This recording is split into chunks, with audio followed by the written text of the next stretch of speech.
I'm trying to go live. It said we on, right? Peace, peace, peace, and blessings.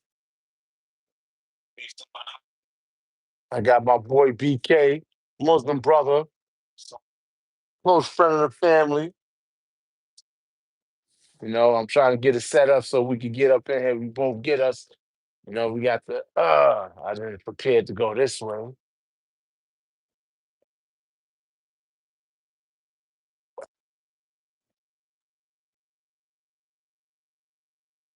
Yeah, unfortunately today, I'm 16, couldn't make it. So I got my brother BK with me, close friend of the family. We're gonna chop it up a little bit about growing up in the late 80s, early 90s. That's my thing. That's when I got my start. That's when I fell in love with the street life. You know,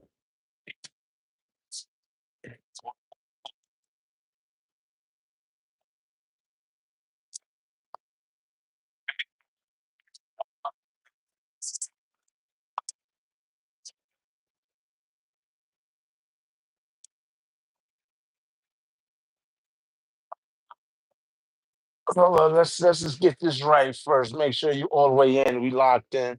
You know, yeah, we gonna try not to refrain from the all the profanity.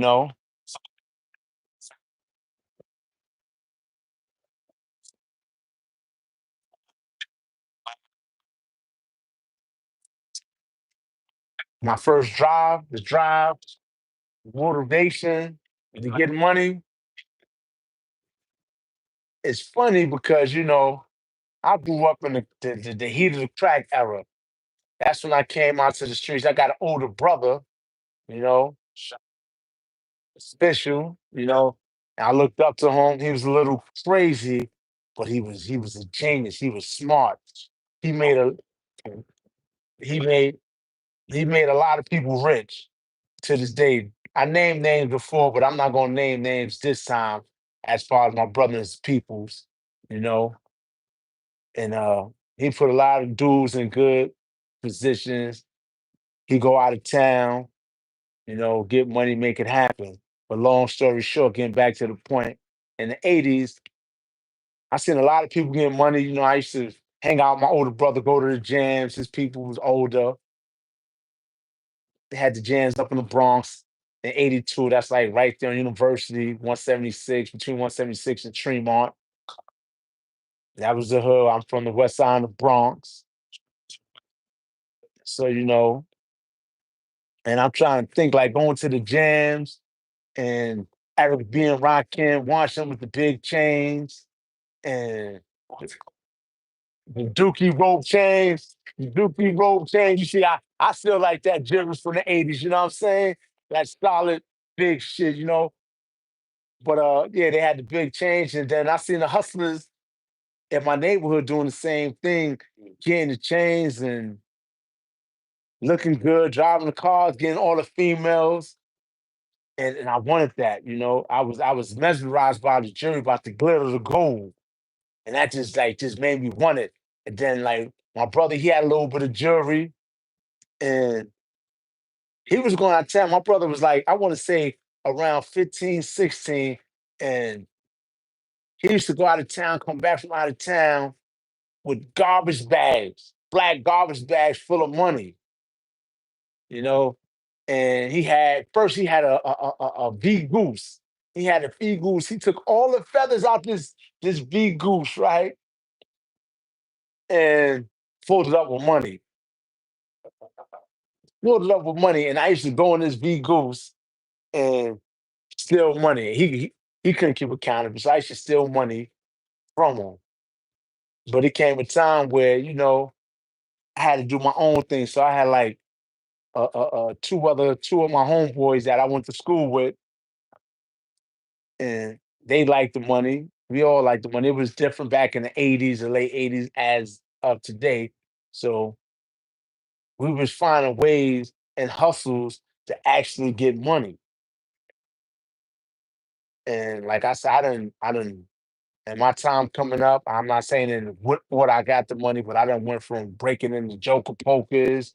I done train styles, robbing coke spots, selling crack, selling coke, selling fake crack, fake coke. I done did a little bit of everything to get money. We done boosted clothes, whatever way it was to get money at that time that we could come up with, you know, we did it. We find a way, we found a way not to just survive because I can't take nothing from my mother. My mother looked out for us. She made sure we had a roof over our head. We had we had food in the crib. We was good. But the one thing that was she lacked upon is the guidance. And we didn't have the guidance because we didn't have no men directly in our life. And she was working and going to school. So my aunt, God bless her soul, she raised us. So, but she was drinking, she drunk, smoked cigarettes. That's when, it was like it wasn't frowned upon. I was able to go to the store at I want to say 11 years old and get a pack of cigarettes. So she used to give me $2 or $2.25. I used to go get a pack of Winston's, right? And her payday.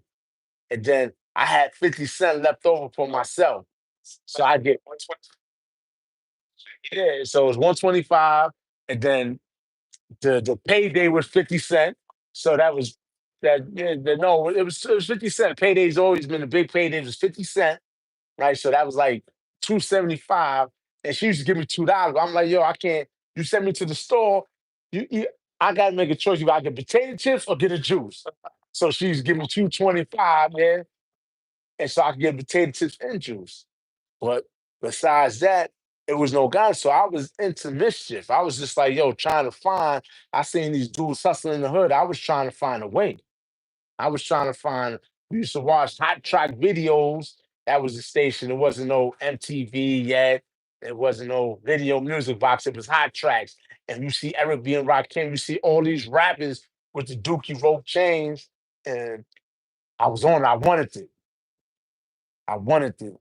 So that was like that got me to doing the negativity stuff. I asked my mother for stuff. She was like, "Boy, get out of here." Like I was joking, but she didn't know I really wanted. So it was three of us, my two-man crew. It was three of us all together. And then you had people that got involved with us, did little hustles with us, in and out type stuff. So I dealt with a bunch of people.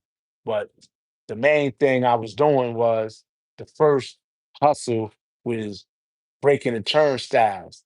The individual from Brooklyn I was dealing with, you know, I don't want to say his name because he felt like I owe him something because I talked about situations we was doing, and I'd rather not mention his name, so we keep him out. But we was breaking the turnstiles, and we was getting at I want to say 12 years old.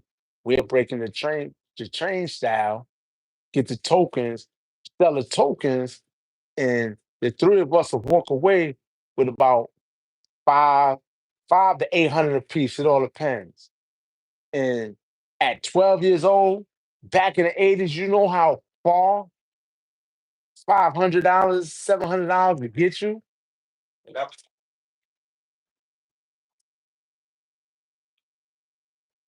Yeah, that was the one for the home, the NY, yeah.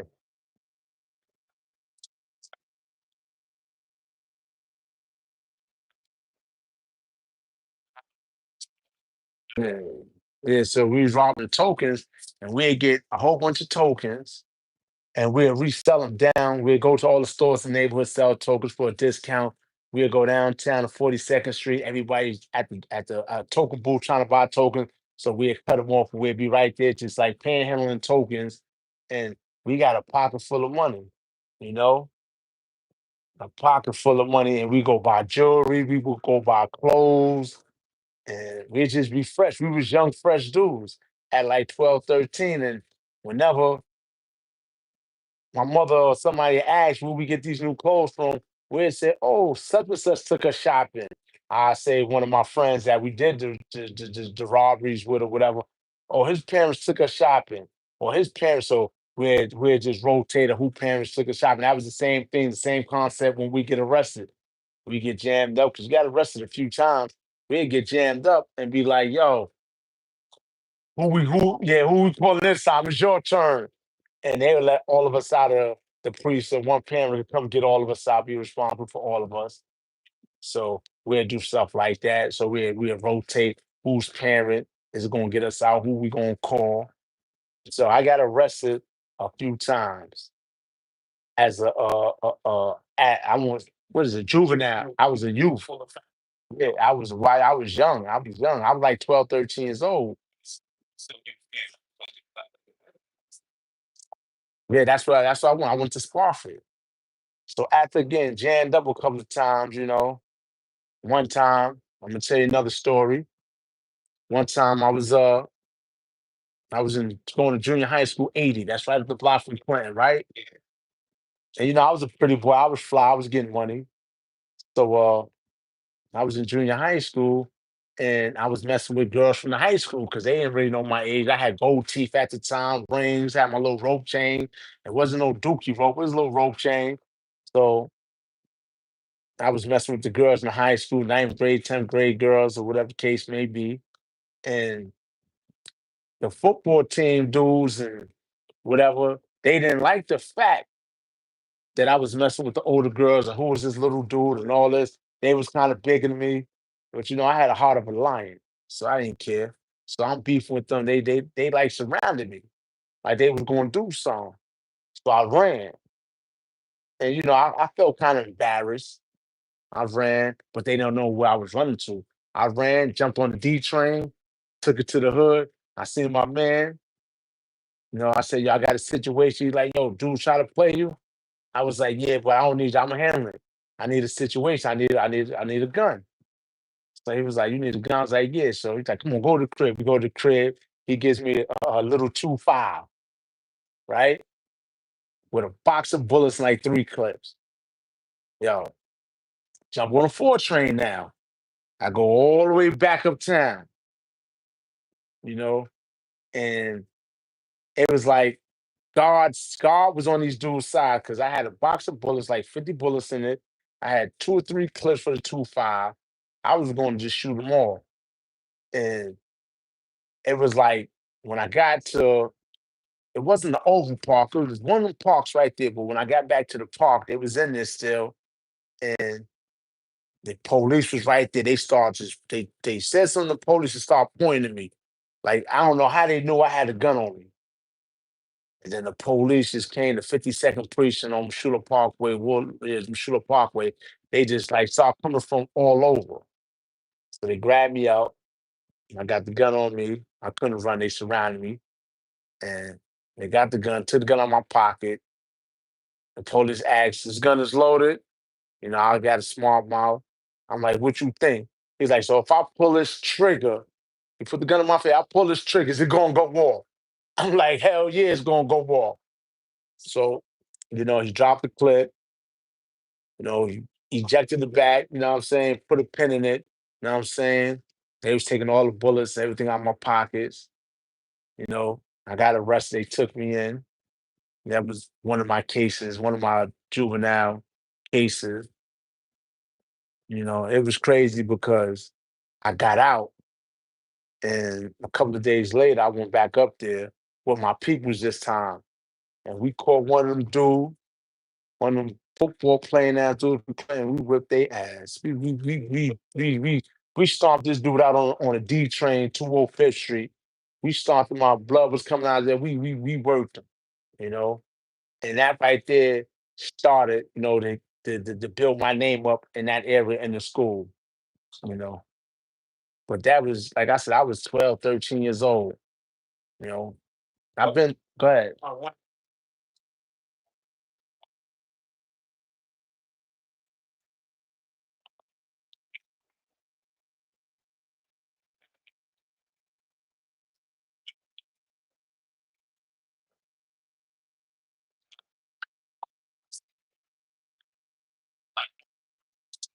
Oh yeah, well, it was pretty much right. Let me, I'm gonna talk about that story. It was the dude, he was a little older than me, a little bit bigger than me. But my brother, we used to go to PAL on Webster, right? And it goes back to we used to box. My brother used to box a little bit, and he used to tell the coach like it was never nobody my size. So we used to tell the coach, "Yo, he could box this person. He could box this." Me and my brother used to always fight. So my brother already knew my strengths, how strong I was, and what could I take, and what was too much, or what was, what I could handle. So that's what comes. I was fighting a lot of people on my block. I didn't fought so many dudes on my block throughout the years. Oh, not just my block, my neighborhood. So now my brother, he seen me fighting the older dudes, and they went out there. They were like, "Dad, we're fighting again." That's what they call. They ain't call me Wild Blood this time. They said, "Dad, we're fighting again." He fighting again. He out there. So I'm out there fighting. So my brother looked. I guess they told him I was fighting somebody older. My brother looked. He pretty much like, "Oh, he good. He can handle that." You know what I'm saying? Because if you don't handle that, you know what I'm saying? Yeah, I'm gonna F him up, and I'm gonna beat up the dude who tried to mess with my little brother. But I came out victorious. I won. You know. So yeah, that bill. But like I said, I was fighting all the time. I was fighting. I don't know. It's just like people. Like I considered myself back in the day as a pretty boy. So it was like everybody wanted to test me, but they didn't know my hands was decent. I ain't gonna say I was little Mike Tyson, but when I was going out of town, I was able to call me little Mike Tyson. But that's a whole nother story. But getting back to it, so like I said, growing up in the late '80s, I got caught with the gun situation. I got caught with that. And then we got caught up in a train station. We was robbing a train station one time. We was on 180th, and we was trying to break the token box or whatever the case may be. And we didn't know that it was a transit police station in it. I don't know, on 180th. Yeah. Yeah, so it was a police station inside the transit, inside the train station. And we didn't know before, back in the day, back in the '80s and the '90s, you had housing police, transit police, and NYPD trash. So it was all separated. It wasn't all one.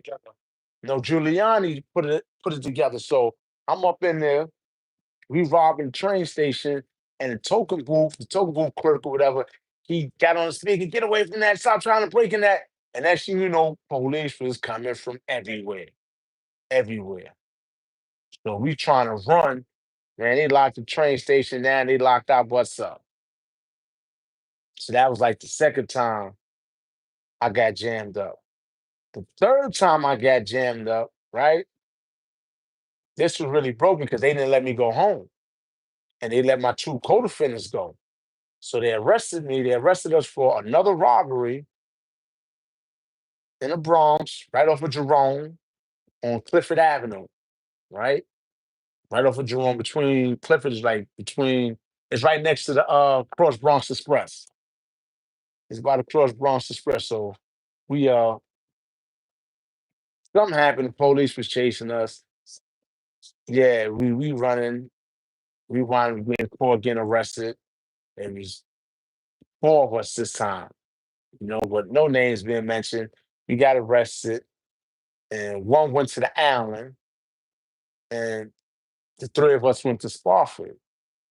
This was, I want to say, probably like '89, somewhere around there. And one of my friends, moms was sick. They was like, we all had records. We had a couple of arrests. I just had one more arrest than everybody else. It's the school situation. So they wound up letting the two go, and they kept me because one of my men's, his mother was on her deathbed. So they let them two go, and they said they're gonna hold me. And my lawyer tried to fight like it wasn't fair. You gotta let them all go. You can't just leave one here. They was like, well, we'll see. He gotta learn a lesson. When they come back to court, you know, all depends what he's doing, what's going on. We might let him go. So they let the two go. They kept me. You know. So I was like, all right, a couple of days. We had a court date, a couple of days. So now it's about a week go by. Go back to Miss Spofford.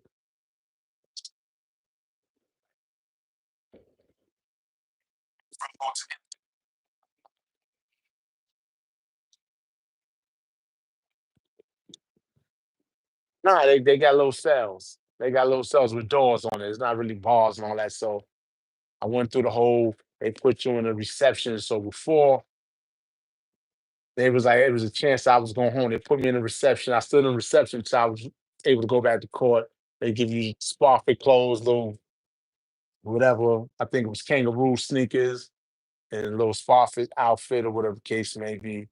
So long story short, I go to court the following week and nobody shows up. My two co-defendants out the three co-defendants, because one's on Rikers Island, right? So the two that's with me in Spofford, that was supposed to be with me in Spofford, they never showed up. I was supposed to go home. I didn't make it home.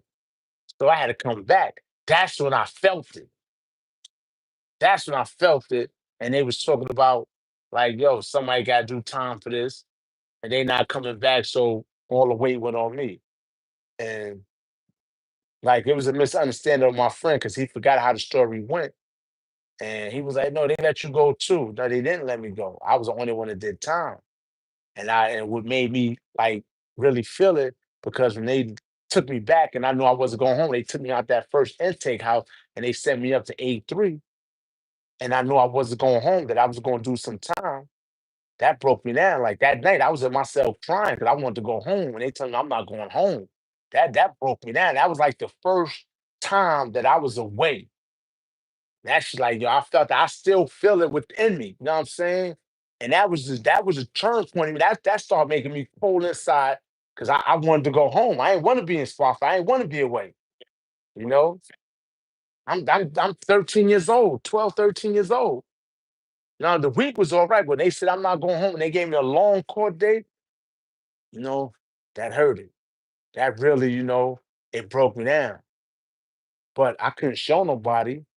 I was upset, the anger, the frustration was in me, you know. But I'm like I said, then again, I'm still 10, 12 years old. Not 12, I'm not 10. I was like 12, 13 years old. So now, one experience I remembered I was in there with the Central Park kid, the exonerated five. I was in there with them. And I can remember the Thanksgiving of '89, right? They had a riot. They came in the mess hall, you know, and I don't know what really happened. I didn't start the riot, but I was in it, you know. It was a couple of dudes. My dude that he just moved out the hood, he moved to CT. I was just with home. You know, my son Kais, yeah, that's my boy. I'm gonna name his name. My son Kais, his cousin Bam, it was a few of his co-defendants was in there, you know, and it was like me.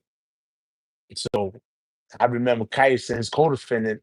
That's a whole nother story. They were trying to mess with my girlfriends back in the day, but that's another story. So we was in there and it was actually a riot on Thanksgiving and they jumped off for the Central Park kids, the exonerated five, you know, and you had one of them that was in A3 with me, you know, and I used to watch every time they showed his situation on the news, he used to break down and cry and walk to his cell. And he used to always say, "We didn't do it, we didn't do it." He used to cry, but nobody believed him. And at this time, the '80s, if you went to jail for anything, rape or anything like that, you was a target, you had it hard. They didn't care if it was a white woman, whoever, you raped anything that was on your jacket. Everywhere you went, you had problems. So them dudes had a hard bed, you know, a real hard bed. And no love, no risk. No love. They was bad. But I wound up doing my juvenile time. I did like 18 months. They put everything together. I did like 18 months. They sent me upstate and I did my little time upstate. I was in I went to I went through Highland, I went through Eddie Parker, and then I came home. I was in a group home in Long Island, Hempstead group home. And then eventually I made it back to the street. And like I said, now I come home, I'm 15 years old. I'm 15 years old, so I come home and my old heads in the neighborhood, the same dudes I used to look up to that had all the jewelry and made me wanna, go to the streets. They kind of put me under the wing because before I was just like freelance. I was all over, moving wrecks and stealing guns from my brother. And like I said, I was robbing coke spots. I had guns I couldn't even cock back. We robbed the coke spot, right? Check, we robbed the coke spot with a a starter pistol, a fake 22 starter pistol. But when we went in there, right? We went in there, right? Yeah. So we go up in there, we drilled a hole in the starter pistol gun. We go up in and we rob the coke spot, right? And they got a silver 4-5 like this big in the sink. We couldn't even rack it. So we had to put it between our leg and rack, but we found it. So that was like once we got down there, they knew what it was. We wasn't playing. They done slipped up, like they say, ain't no fun when a rabbit got the gun, you know. So and like I said, this is going back. I was like 13 years old, 12, 13 years old when that happened. But fast forward, I'm back with the older heads. They know I was reckless. They know I ain't care. So they pretty much told me that I couldn't be on these streets wilding, shooting, making stuff hot. You know what I'm saying? I done robbed the Jamaicans a couple of times. I did a whole. I was off the hook. You know?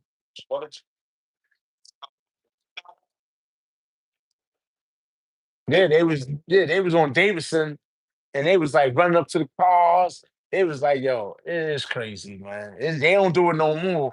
But we used to steal cars. They run to the car. They know it was us. They bring their whole bag to the car. We snatch the bag and drive off. We was crazy. We was like anything. Like I'm sitting back and just thinking about all the stuff that I did.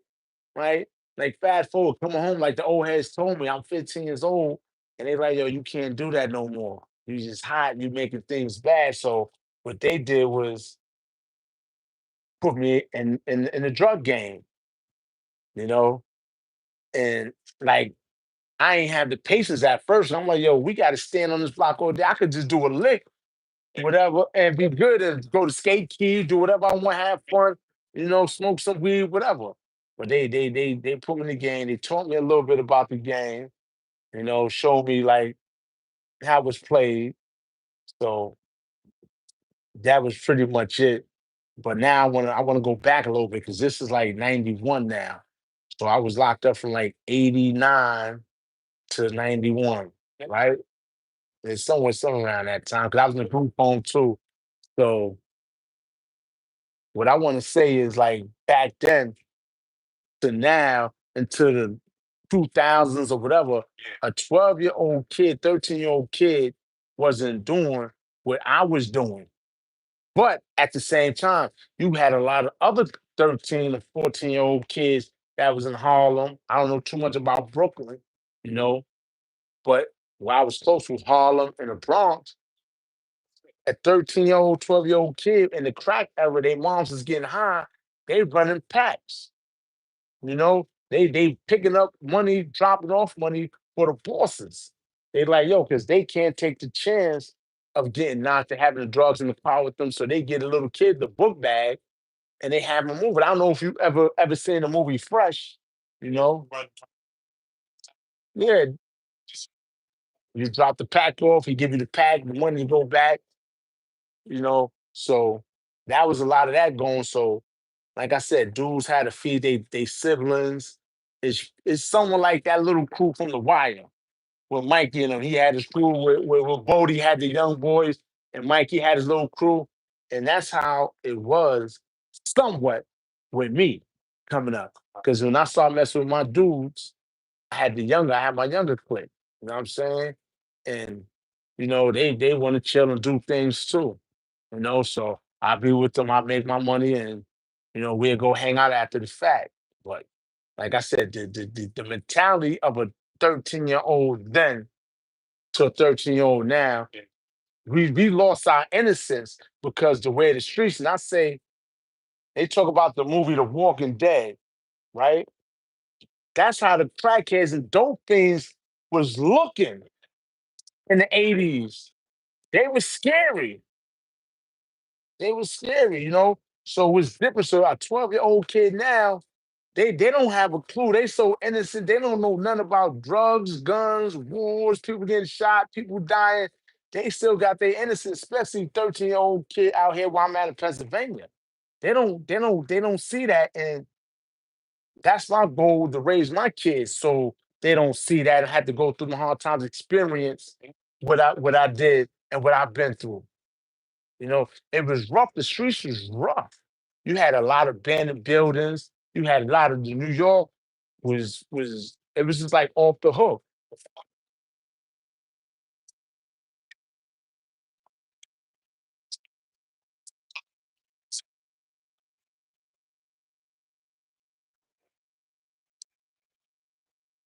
Yeah, we had we might not.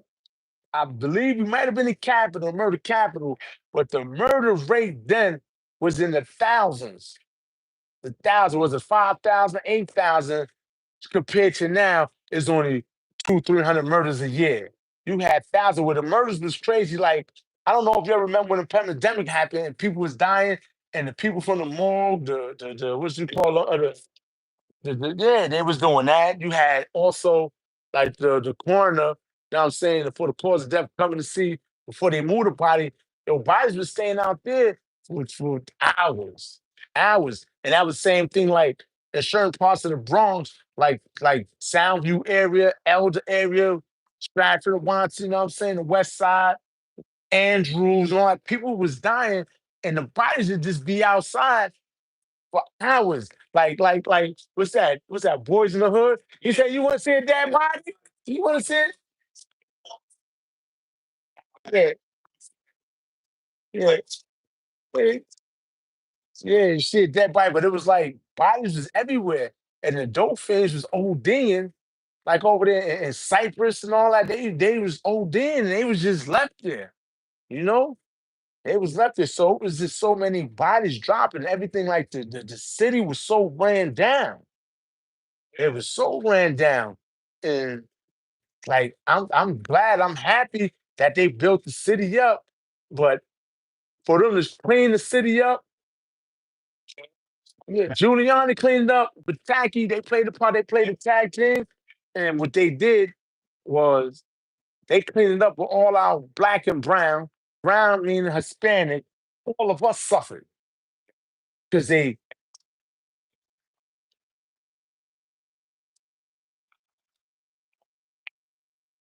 when they had the death penalty for a little while in New York, then they took it away because they didn't want to pass a good time law with it.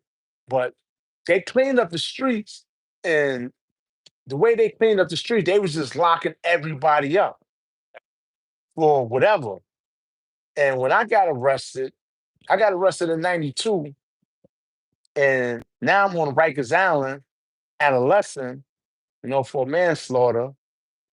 And when they arrested me, it was so many adolescents that was locked up for murder. So now you talking about almost, not exaggerating, about 40% of the people that was adolescent on Rikers Island had murder. 40% is a high count. That's not no exaggeration. Exaggerating like, yo, 75% of people on the island had bodies, adolescent. No. About a little less than half the people had manslaughters.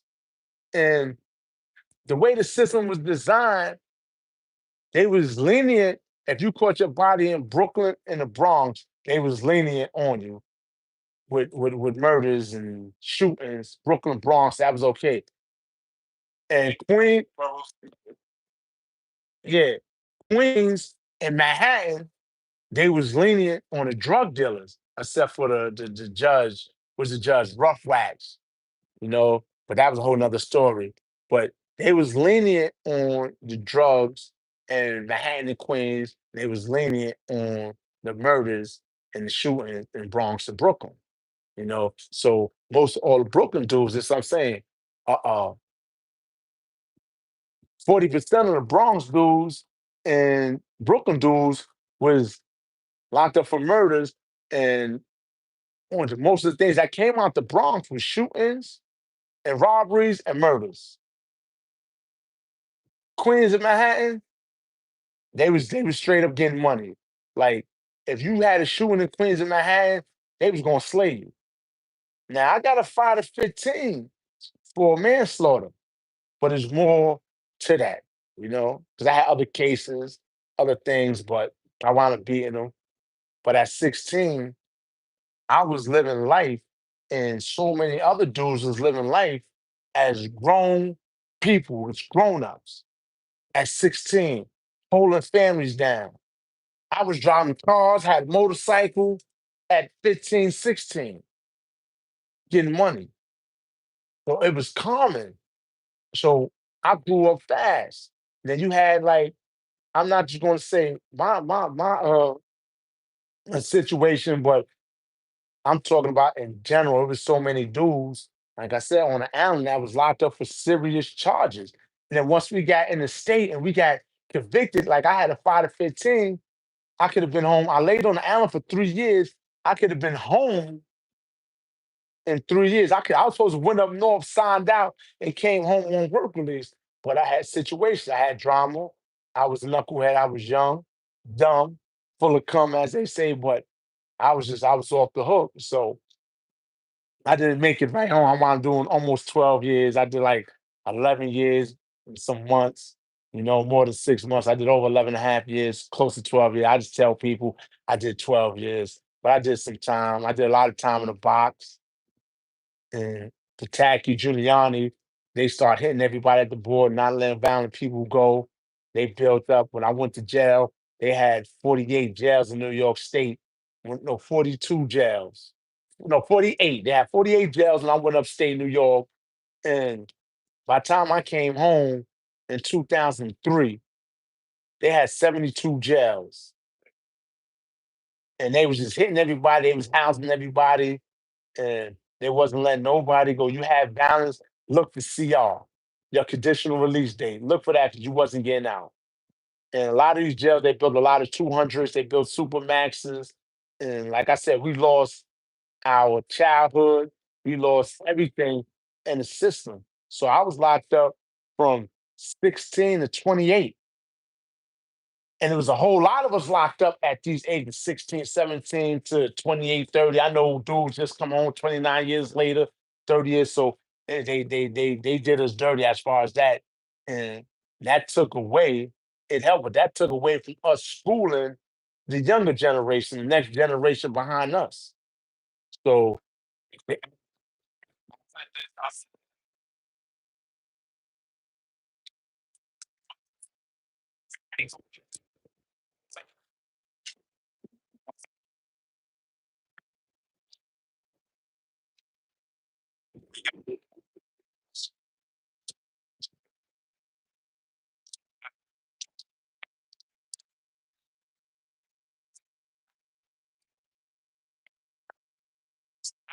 no men.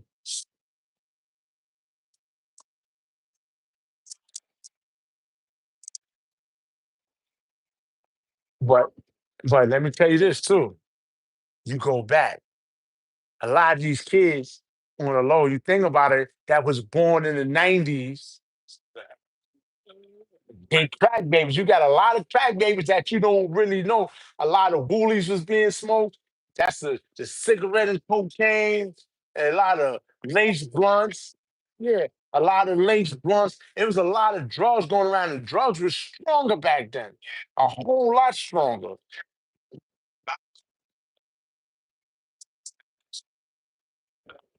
No, fentanyl is knocking dudes down, but and these parents, even the weed was different.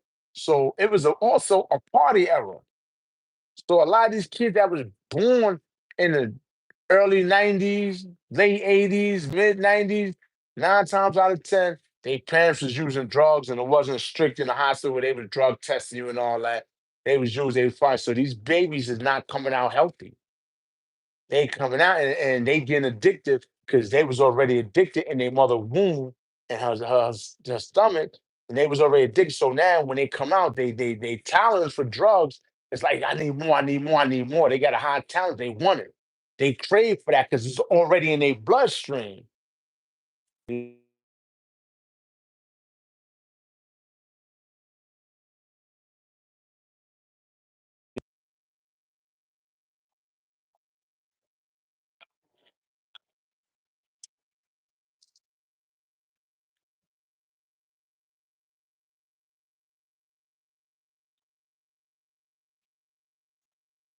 Hello?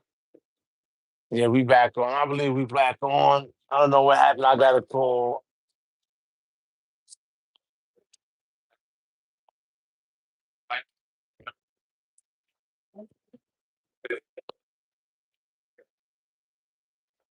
They had the Elliot. The Elliot was knocking dudes down. Now, not in 2003. I'm talking about the 90s. That Elliot was it. Yeah, what's that joint over there in Washington Heights? That Autobahn, right? Yeah, they had, but yo, they had it. They had the sour when the sour first came. That was popping. That was popping.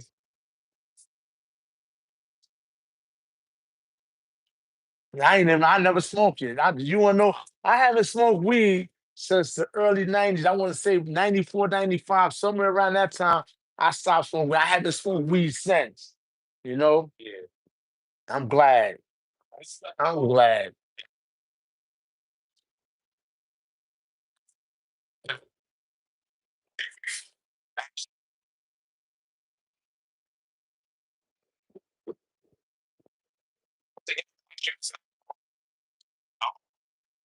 The pressure, repressure. I don't know what they. I don't know.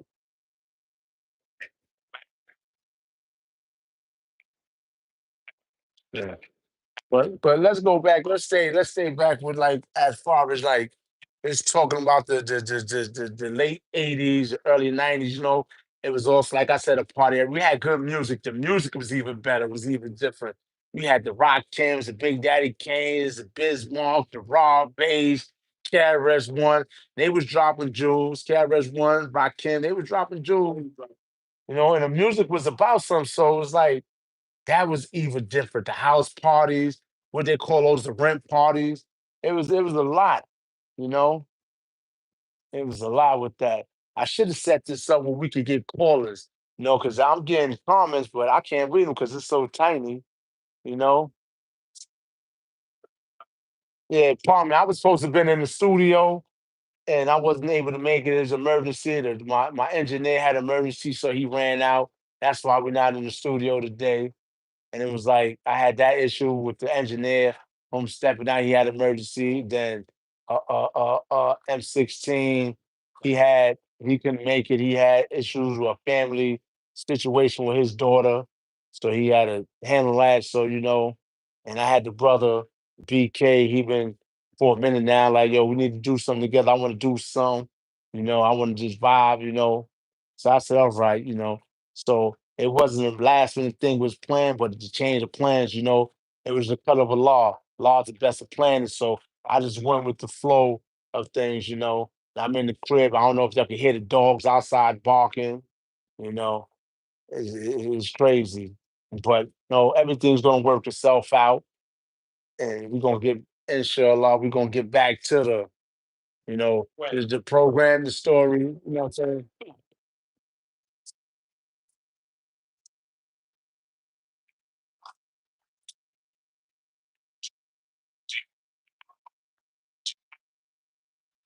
They put you when I first went to the island back then, they put me in Mars 6.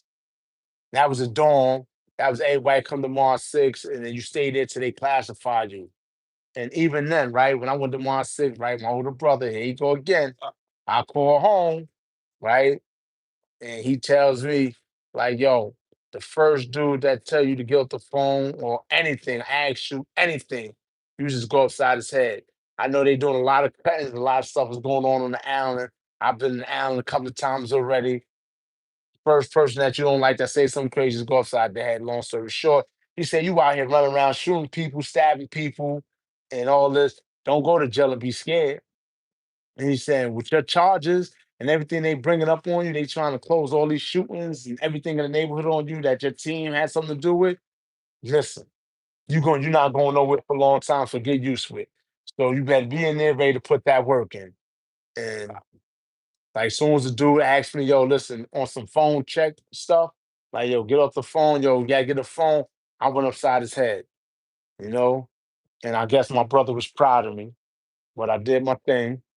And from there, like I said, I knew I was going to be there 3 years later. You know what I'm saying? 3 years later, I was before it ain't take 3 years, but I want to say within a year's time, this is 92, by the time the middle of 93, 94, my name was up. Dudes knew I was at. I was able to use the phone just about every house.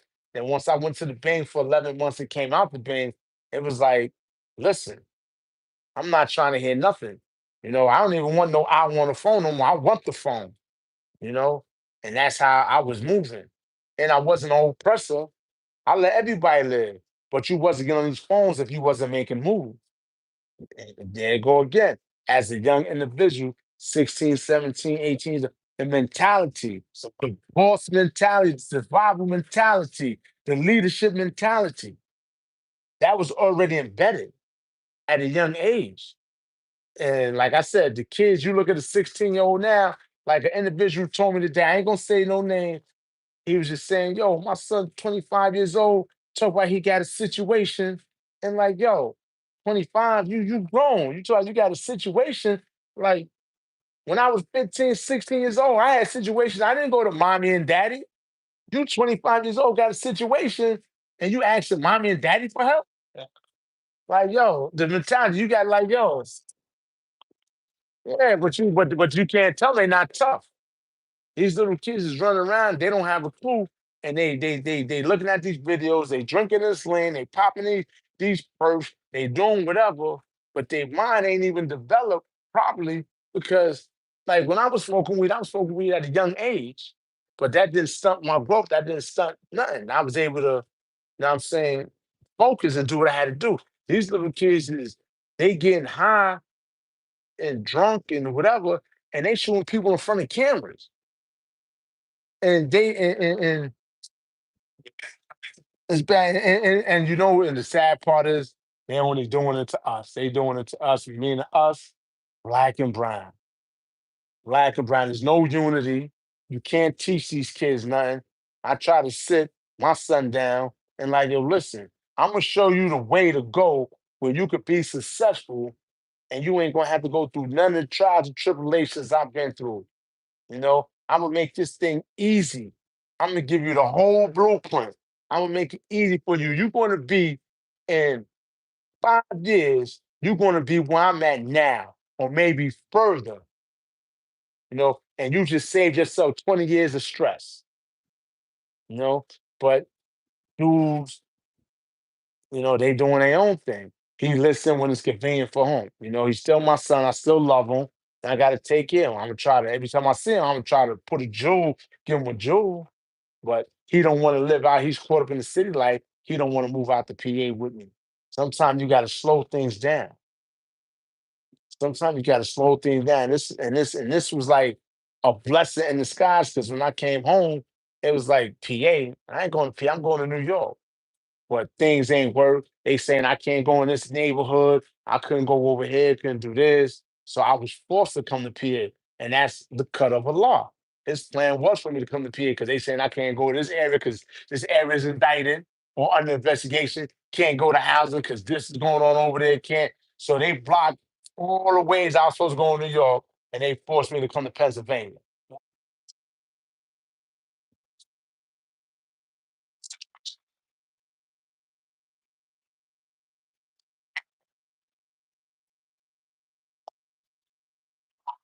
Yeah, yeah.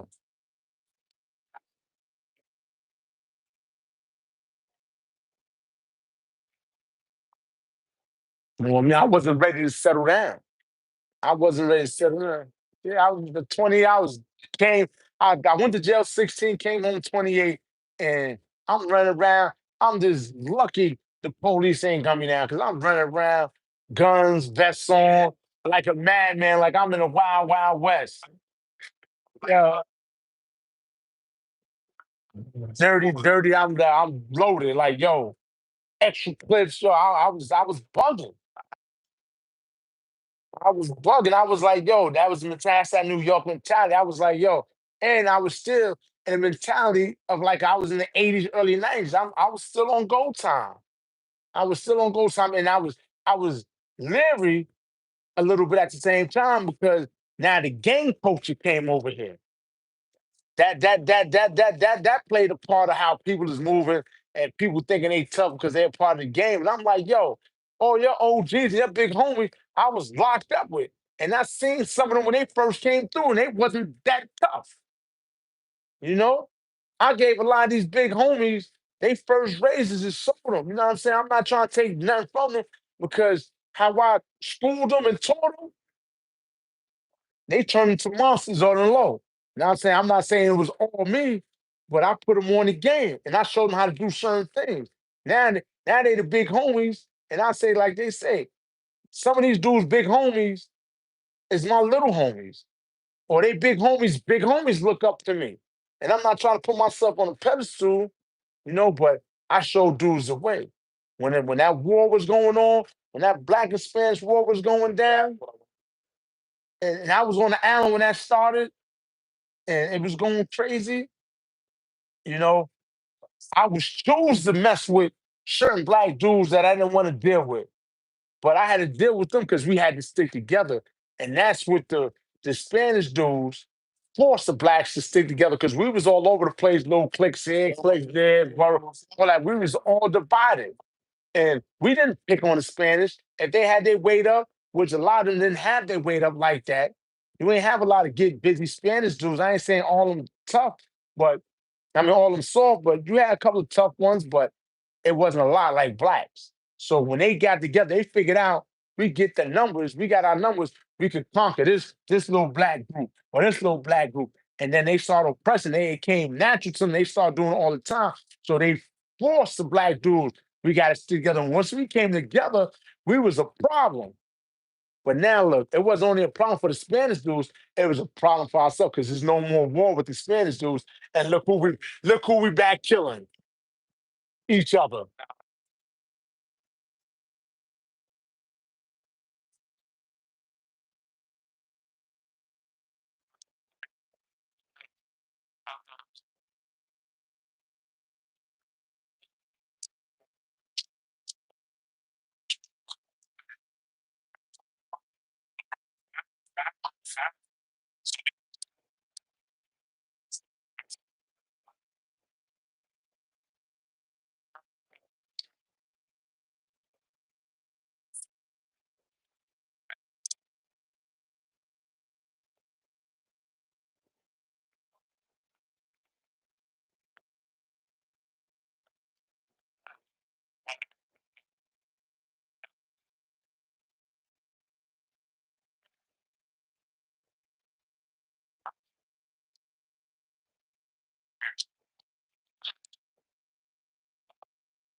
That was that. I don't know what was going on in the streets when that was happening, 'cause I was locked up at the time during the 90s when all that gang culture was going on. But I was seeing the news and hearing about the slashings, all this going on, everything was gang because people needed leaders, right?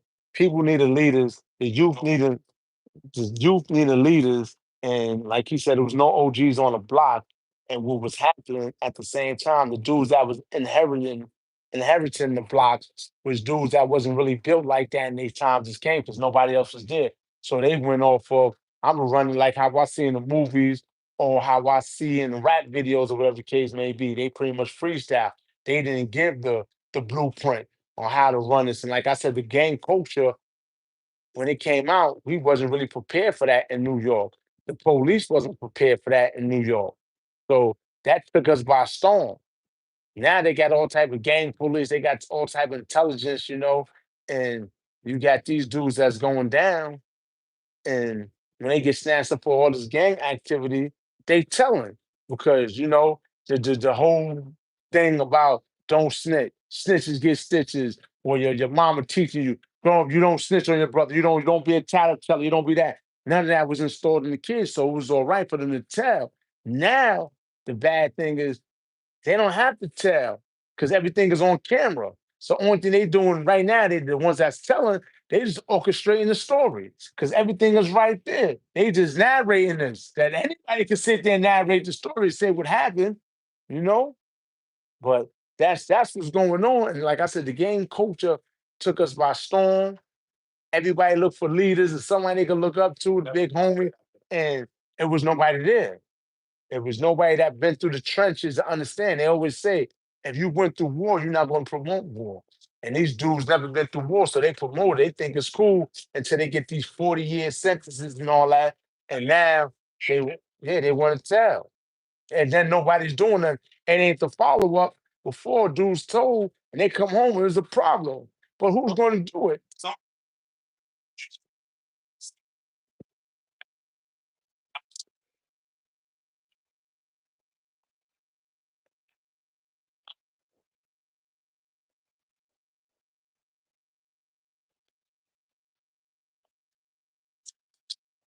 Ain't no laws in these streets. These streets don't love nobody. You got to survive. And my thing is, the game is over. The game is over. Get you a job, start you a business. It's over. They're not giving back to the communities.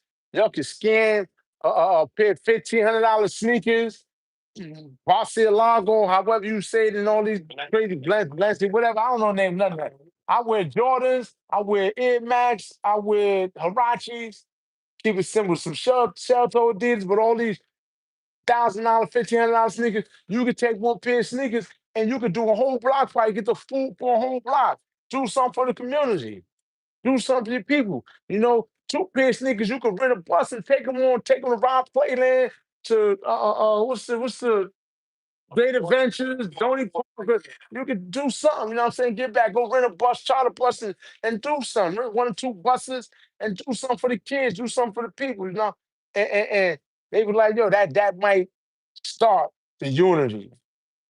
But everybody's so selfish now. They don't care about nobody else.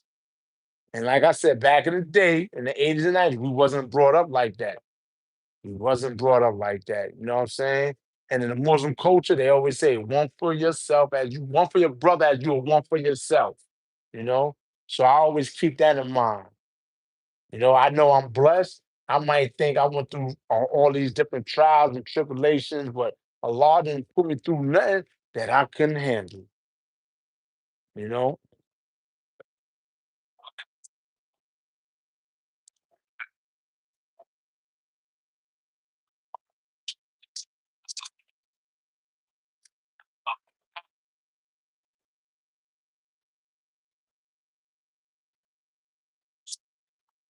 This is the avenue right here. Because everybody on social media. We got to do the lives. We got to drop these videos. We can tell a war story, but we also got to teach the youth and let them know this ain't the route to go. I was fortunate. Everybody's not fortunate. People's getting cut, stabbed, killed, not making it home. You know, the streets ain't the way to go. be able to provide for your family, get out the projects, get out the hood. And like I'm still working on, I got to talk to a couple people. I'm gonna show dudes how they can get houses. What's the step to get their own house?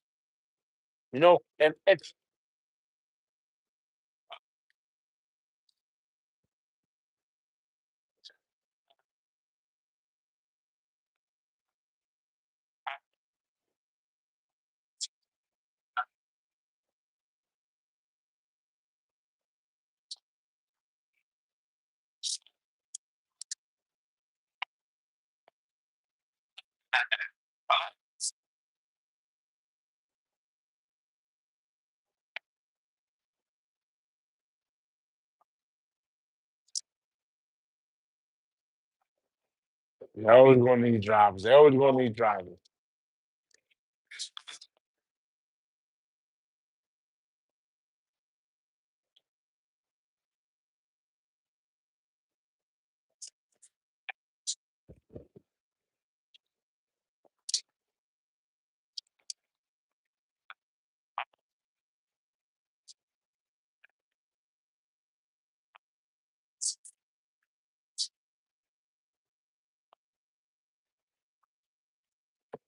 Yeah, that's an excuse.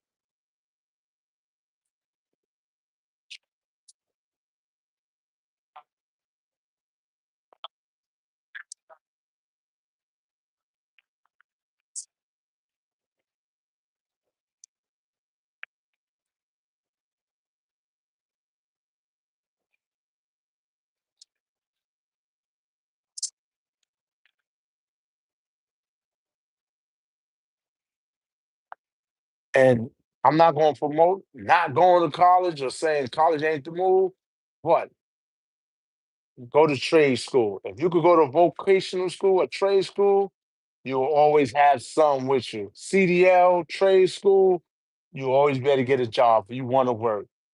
And that's one thing I can say what jail taught me because you have to program. They programmed me to understand that you have to program. So now I'm not making 6 cent or 15 cent an hour. I'm actually making decent money an hour. Like I said, I want to show you the way where y'all can actually clean your credit up, go to individuals and set yourself up where you could buy a house and you can live because you paying the same mortgage you paying or the same rent you paying. You can have a mortgage and you can actually leave something for your kids or you know build up your resume as far as getting other businesses going because you have a foundation. Without a foundation, you ain't gonna get nowhere. It's two kind of credits in America: it's personal credit and it's business credit. And I'm about to start on building up my business credit because I got a house. I'm doing other things. A lot of things come with it. It's not easy, especially when you're doing it on your own. But I'm gonna start trying to build up, and as I'm building myself, I'm trying to take my social media friends and family on a ride with me. You know, now it's coming to that point. I got to get ready to end this video. I hope you enjoyed it. I hope you're subscribed on my channel. If you're not, if you're just doing it, subscribe, like, share, show me love. This is a brother that came from the bottom. Now I'm working my way to the top, and I'm not getting on social media, not shooting no shots at nobody. I'm coming on social media already decent, already decent. I'm gonna give you something that these other dudes ain't giving y'all. The game to be successful. We already know we can shoot and stab and cut motherfuckers, or pardon my language. We already know we can do negative. Let's show that we can do positive. Let's show that we can do for our family and our communities.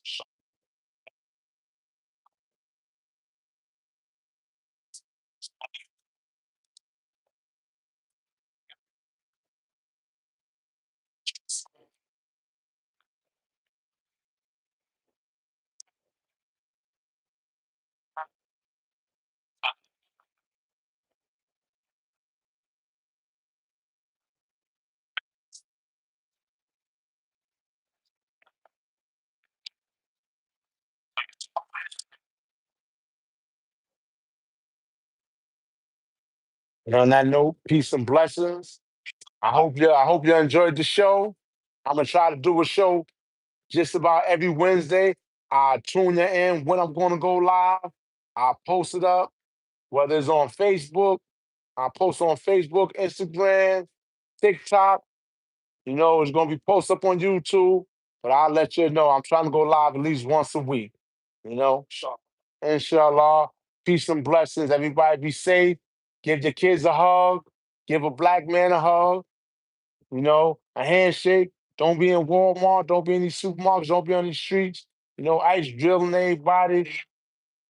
Nobody did nothing to you, so there's no reason for you to be mad at everybody.